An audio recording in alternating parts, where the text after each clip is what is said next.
ফজরের 2 রাকাত সুন্নত এ পুরো দুনিয়া আর দুনিয়াতে যা কিছু আছে সব কিছুর চাইতে উত্তম।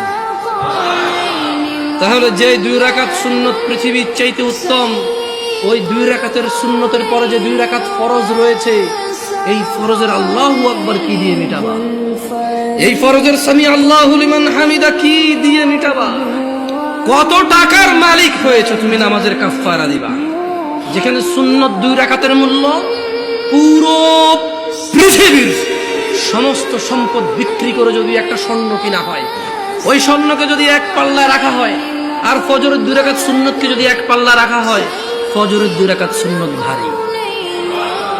ওই সুন্নত এত ভারী হলে ওই ফজরের নামাজের ফরজ যেটা তুমি ঘুমের মধ্যে কাটিয়ে দাও, ওই 2 রাকাত ফরজের আল্লাহু আকবার সামি আল্লাহু লিমান হামিদা আত-তাহিয়াতু সুবহান রাব্বিয়াল আযীম সুবহান রাব্বিয়াল আলা কি দিয়ে কিনবা? তুমি কি কয় টাকার মালিক হয়েছে যে 2 রাকাত সুন্নতি পুরো পৃথিবীর চাইতে উত্তম?